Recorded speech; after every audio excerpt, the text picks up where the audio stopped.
ke sini. Makanya kalau wudhu Anda benar, coba ingat-ingat. Siapa korban dari lisan Anda yang tajam itu? Apakah ibu Anda yang pernah menangis karena lisan Anda? Apakah ayah Anda yang kecewa karena kalimat-kalimat Anda? Apakah tetangga Anda yang menjauhi Anda karena kata-kata kotor Anda? Kalau tiap hari Anda wudhu, tapi kemudian lisan Anda masih kotor juga, ada yang salah. Anda cuma menghabiskan.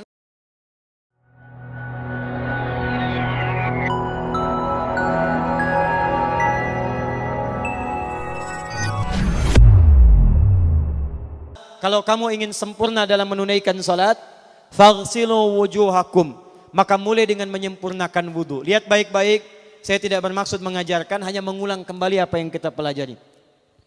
Yang pokok dalam wudu itu ada 4. Sisanya sunnah. Awas, kalau yang 4 ini tidak sempurna maka batal wudunya. 1, faghsilu wujuhakum, basuh wajahnya. Kalau disebutkan wajah dalam bab wudu, itu tidak ada yang lain kecuali bagian tampak muka. Gitu ya. Kalau yang punya jenggot, itu termasuk janggutnya di selai-selai. Kalau bapak kalau tidak punya jenggot atau belum punya jenggot, tidak usah maksa. Karena sunnah dalam hadis jenggot itu sunnah merawat, bukan menumbuhkan. Silakan buka tentang babul liha, bab jenggot. Itu hadis-hadis tentang sunnah jenggot, sunnah merawat. Merawat bagi yang punya jenggot. Tapi yang tidak punya jenggot jangan dipaksakan. Beli arang, sok. Beli timun, tidak usah. Ya, tapi kalau ada jenggotnya silakan rawat dengan baik supaya menampakkan nilai-nilai kemuliaan. Tahan. Sekarang kita mulai. Bagaimana cara berwudu yang baik? Perhatikan baik-baik. Kata Quran faghsilu, membasuh wajah, kalimat Qurannya menggunakan kata ghasala. Ghasala itu ambil airnya, tumpahkan di tempat yang dibasuh. Ambil airnya, tumpahkan di tempat yang dibasuh. Mohon izin, tahan sebentar. Mas, sini mas. Punten ya, yang kan bantosan, kadia sekedap. Sifat wudu cuma ada 3. 1, pakai keran. 2, pakai gayung. 3, air yang mengalir. Ya, seperti di sungai ada air mengalir itu nggak ada masalah. Tapi kalau menggunakan gayung atau semisalnya, Nabi itu diriwayatkan dalam hadis itu sangat menghemat air. Bahkan pernah beliau kemudian berwudu, kalau kita kemudian hitung, itu hanya sejumlah pak, seaqua gelas pak, cukup. Atau yang kedua menggunakan keran ya. Kalau sekarang kita ada keran, contoh ini kerannya. Ya, kerannya agak tinggi sedikit. Dan kita sesuaikan. Ambil airnya.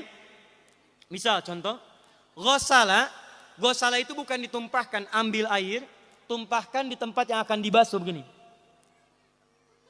Yang telunjuk itu kemudian menghapus atau menghilangkan kotoran di sela-sela mata, contoh. Yang jempol menghilangkan kotoran di sela-sela telinga bagian belakang di sini.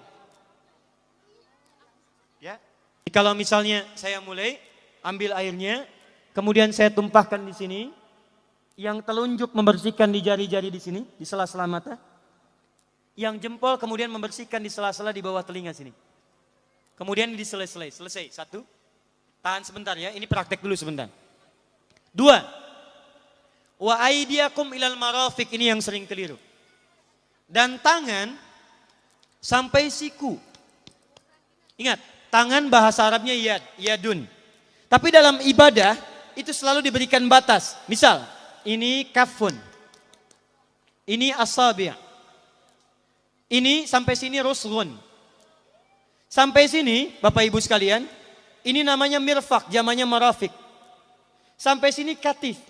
Dari sini ke sini itu yad, tangan. Dalam bab salat, bab wudu, bab ibadah, tidak pernah Al-Quran dan hadis menyebutkan tangan kecuali diberikan batasnya. Contoh, kita saat akan takbir, Allahu Akbar. Lihat An-Nasai nomor hadis 886.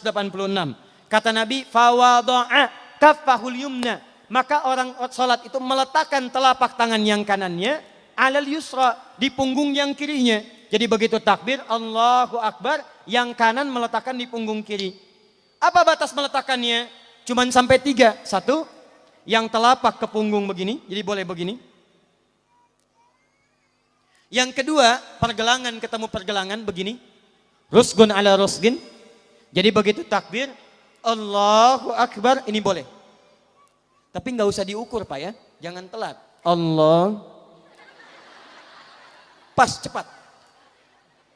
Boleh nanti lebih sedikit ke sini. Yang tidak boleh, awas ini dilarang dalam hadis. Yang tidak boleh kata Nabi, jangan engkau bersedekap seperti orang sombong. Kata para ulama bagaimana? Ketika tangannya bertemu dengan mirfaknya begini. Nah ini awas sedekap yang dilarang, hati-hati. Kadang-kadang ada orang menes ke puncak subuh-subuh sholatnya begini. Ya, awas nih. Cuman 3 kalau tidak begini, begini atau begini. Dan saat mengangkat itu cepat Pak. Hadisnya cepat. Fa wado'a. Fa itu di ilmu nahu harfu atfin. Rabitin. Baina syai'aini bila hudud. Huruf yang menyambungkan 2 peristiwa tanpa jeda, cepat. Jadi antara mengangkat dengan meletakkan langsung. Angkat. Allahu Akbar. Tidak ada gerakan lain. Maaf, saya tidak bermaksud menyalahkan. Saya alhamdulillah ada koleksi 1235 kitab hadis. Saya mencari gerakan dari ngangkat ke meletakkan begini, tidak menemukan gerakan lain. Karena itu jangankan hadis-hadis yang sahih, di kitab hadis palsu pun pemalsu hadis tidak tertarik memalsukan hadis ini. Saking jelas jadi saat mengangkat langsung begini. Kenapa saya penting terangkan? Karena ada sebagian saudara-saudara kita merasa tidak enak, Ustadz, kalau saya takbir masa kiri duluan? Sedangkan kiri kurang bagus, yang bagus kanan. Saya mah pengennya begini aja lah. Begitu takbir kanan duluan baru tutup dengan kiri. Jadi begitu diangkat Allah kanan masuk kiri begini tutup. Kadang-kadang kaki naik dikit. Nah itu maaf, saya tidak bermaksud menyalahkan tapi saya belum menemukan hadisnya. Dan pemalsu hadis pun tidak tertarik memalsukan hadis ini karena saking jelasnya angkat tutup. Jelas ya? Nah sekarang lihat sini. Dalam bab wudu bahasa Qur'annya mengatakan wa aidiakum ilal marafiq, dari tangan sampai siku. Ila dalam ilmu nahu harful ghayah, huruf yang menunjuk pada tujuan, batas dari ke. Ana minal an sa'adhab min Menes ila Bekasi. Saya setelah ini akan pergi dari Menes ke Bekasi. Jadi saya berangkat dari mana? Menes. Tujuannya kemana? Bekasi. Tujuan dalam bahasa Arab menggunakan ila, harfu ghayah. Dari Menes ke Bekasi. Menes ila Bekasi. Dalam wudu, lihat. Aidiakum ilal marafiq, ila sampai siku. Bukan dari siku ke tangan. Jadi saat kita mengambil air wudu, ambil airnya, tumpahkan dari sini, ilal marafiq sampai ke siku ke sini. Balikan lagi ke depan. Jadi bukan kerannya dibeginikan, sikunya dibeginikan, takut, bukan. Jadi bukan siku diteruskan ke bawah. Yang tepat itu ambil airnya, kemudian basuh dari sini sampai dengan ke sikunya. Hati-hati, ini ada maknanya. Dan jika benar di hadis Muslim, jika orang wudunya benar seperti ini, maka bersamaan dengan jatuhnya air wudu itu, jatuh pula dosa-dosa dan kotoran yang melekat pada anggota tubuhnya. Tidak cukup dengan amin, nanti kita lihat dulu. Teruskan, saya baru caranya dulu nih. Awas. 3. Wamsahu biru'usikum. Wamsahu, lihat. Untuk wajah pakai gosala, basuh. Tangan gosala, basuh. Tapi ketika berpindah pada yang ketiga, wamsahu, berubah jadi masaha. Tahan sebentar ya. Cik calik. Duduk sini aja. Lihat sini. Ya, pilih. Duduk di sini atau ngapus. Sudahlah. Datang sendiri, nulis sendiri, ngapus sendiri, luar biasa. Cuman di Menes ini. Ini awas, ini penting ini Bu ya, penting. Saking pentingnya susah dihapusnya tuh. Dah sini aja, masaha. Sudah. Masaha artinya mengusap. Kalau yang tadi membasuh, kalau masaha mengusap. Jadi yang ketiga ini tidak usah dibasuh. Jangan tumpahkan air di tempatnya, tumpahkan airnya kemudian usap tempatnya. Pertama, wamsahu biru'usikum. Masya Allah, kata Allah bagian ketiga usap kepalanya. Awas, hati-hati. Tangan selesai pindah kemana? Bukan ke rambut tapi kepala. Jadi dalam bab wudu yang diusap bukan rambutnya, kepalanya. Itulah keadilan Allah. Kalau yang diusap kepalanya, semua manusia yang hidup pasti punya kepala. Tapi kalau yang diusap rambutnya, ada ketidakadilan karena tidak semua orang punya kepala, punya rambut. Tuh. Nah sekarang lihat sini. Ketika kita diminta mengusap kepala, bahasanya masaha. Masaha itu begini. Ini saya punten. Bismillah. Ini ya. Ambil airnya, tumpahkan, baru kemudian diusapkan ke kepalanya. Paham ya?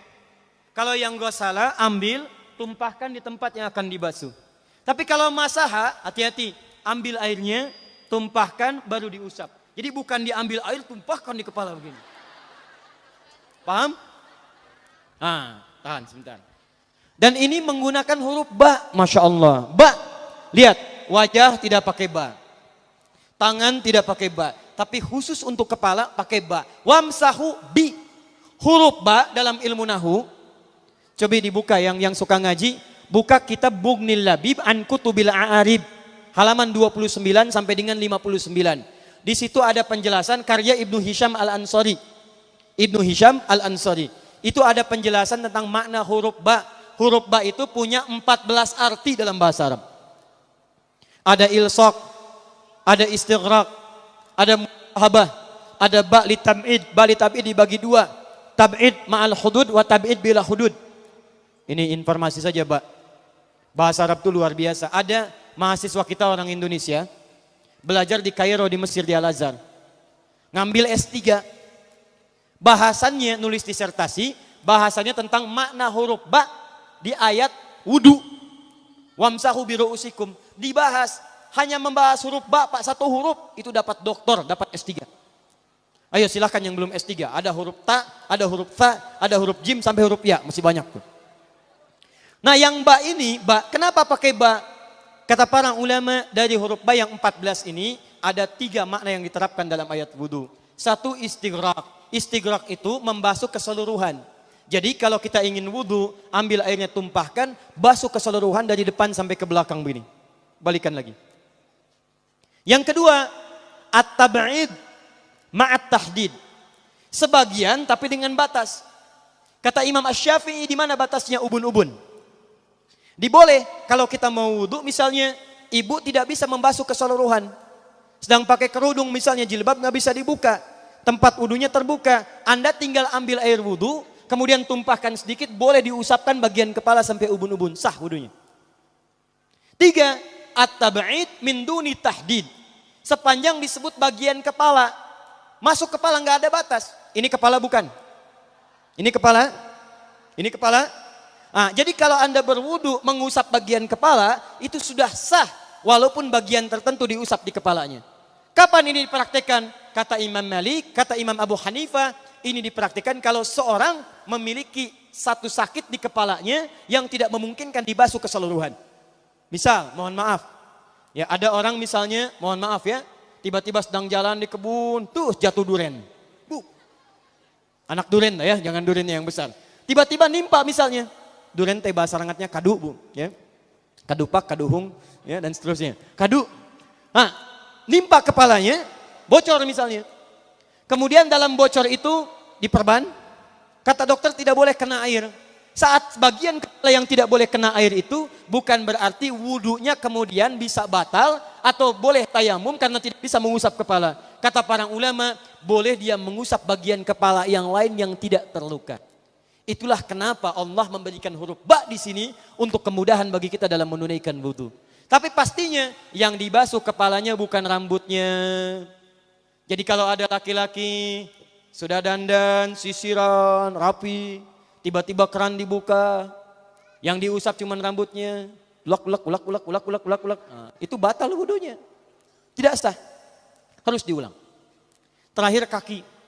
Kaki dibasuh sampai dengan bagian mata kakinya, dan ini tidak perlu saya terangkan karena mudah bagi kita untuk mempraktekannya. Tapi yang ingin saya jelaskan satu ini saja. Perhatikan baik-baik. Yang 4 ini wajib wudu. Tambahannya sunnah.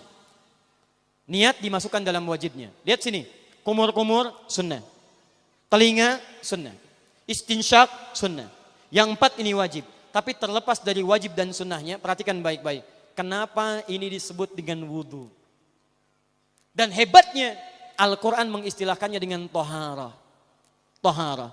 Apa itu tohara? Apa itu suci? Tohara. Apa itu tohara? Suci. Apa itu suci? Tohara.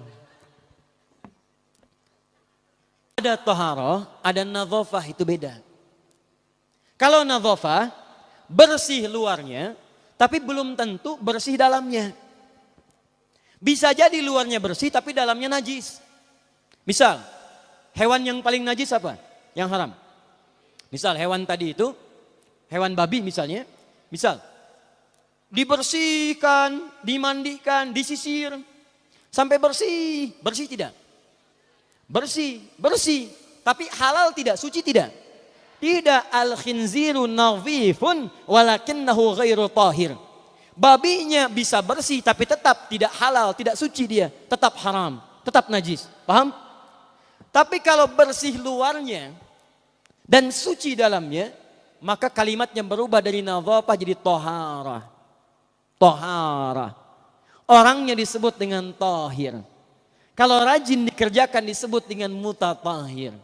Wudu dalam Quran disebut dengan tohara. Seakan-akan memberikan pesan, maaf, orang yang wudu itu bukan hanya bersih fisik luarnya saja. Jadi kalau orang wudunya bersih, bukan cuma wajahnya yang bersih. Kalau wudunya benar, bukan kotoran di tangan saja yang hilang. Tapi mohon maaf, fisik dalamnya itu ikut suci. Fungsi tangannya jadi bersih, fungsi wajahnya jadi bagus, fungsi lisannya jadi bagus. Makanya kata Nabi, kalau orang benar wudunya bersamaan dengan air wudu yang menetes, maka tumpahlah kotoran-kotoran di bagian fisik-fisik tubuhnya. Jadi kalau kita benar wudunya kumur-kumur, kukumur, masukkan misalnya masukkan, keluarkan, bersamaan dengan keluarnya air itu, maka kotoran-kotoran di lisan pun ikut keluar. Tangan dibasuh, bersamaan dengan dibasuhnya tangan, fungsi tangan yang kotor-kotor itu ikut hilang. Hadis Muslim.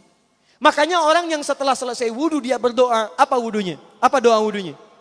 Asyhadu an la ilaha wa asyhadu anna Muhammadan Allahumma minat waj'alni minal, lihat sini, minal mutatahhirin, minat tawabin. Lihat. Bapak Ibu kan baru wudu, tapi kenapa doanya selesai tobat? Allahumma ja'alni minat tawabin. Ya Allah, jadikan saya termasuk orang tobat. Kita kan baru wudu, kenapa doanya baru selesai tobat? Sedangkan tobat itu mengakui kesalahan, menyesali kesalahan, dan berjanji meninggalkan yang salah, mengganti dengan yang baik-baik. Makanya kalau orang wudunya benar itu, begitu dia kumur-kumur, dia ingat kesalahan apa yang dikerjakan oleh lisan ini.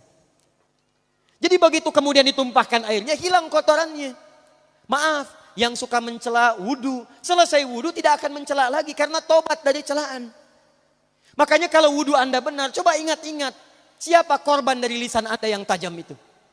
Apakah ibu Anda yang pernah menangis karena lisan Anda? Apakah ayah Anda yang kecewa karena kalimat-kalimat Anda? Apakah tetangga Anda yang menjauhi Anda karena kata-kata kotor Anda?